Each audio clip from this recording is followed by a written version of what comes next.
有没有小伙伴发现自己在人前戴了面具，也许是微笑着点头，尽管对别人说的话不感兴趣，或者甚至可能主动帮别人定计划，尽管自己实际上并不想这样做，虽然想被别人喜欢是很自然的，在某些情况下可能会专注于表现得比真实的自己更好。这支影片就来探索一些自己虚伪或友善的迹象，以及为什么会这样。通过意识到这些迹象，我们可能开始在与他人的互动中培养真正的善良。真诚的赞美，你的生日就在下周，你对朋友做的一切和说的一切都赞不绝口，希望这会鼓励他们买给你一直暗示过的生日礼物。不真诚的赞美是假装友善的迹象之一。心理学家利昂·塞尔策认为，赞美可以作为一种口头贿赂，目的是让赞美者受益。问问自己，你的赞美是为了别人的福祉吗？还是因为你自己想要回报？如果你的赞美是经过算计的，那么你可能是在假装你很友善。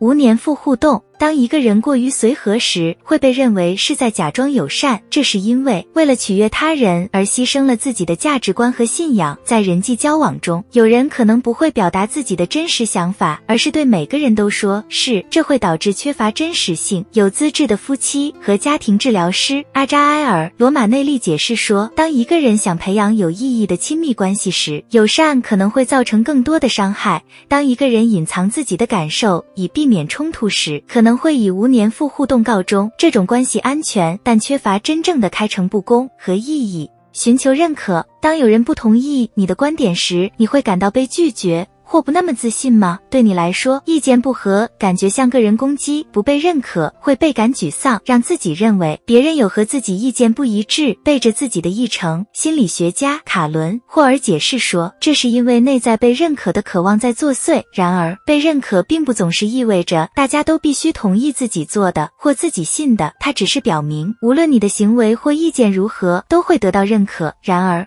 寻求认可很快会变成寻求赞同，这可能显得不真实，只说不做。当你看到老同学的推特说他的猫刚刚死了，你会怎么做？认为自己必须回应，然后你会回复这条推特吗？你的猫死了，我很难过，如果你有什么需要，请告诉我。哲学家马特·比尔德博士解释说，这不是真正的善良，你这样做是为了提升自己在别人眼中的自我形象。了解了其中的一些迹象之后，让我们来深入探讨一下其中的原因。为什么会假装友善？创伤，假装友善可能是对抗创伤的应对机制。精神病学家贝塞尔·范德科克在他的书里说，身体会保持记录，由于害怕冲突或在社会环境中失去控制，创伤受害者通常表现出顺从或对他人表示同意。为了获得认可，会做出与自己的感受或信念相反的行为。害怕被拒绝，心理治疗师阿黛尔·怀尔德说，害怕被拒绝的人通常会戴上面具，隐藏真实自我，并形成一个假装的角色。他们觉得向世界展示真实自我会被拒绝，他们总是准备或控制自己在他人面前说或做的事情，这样做会让他们显得虚假或不真实。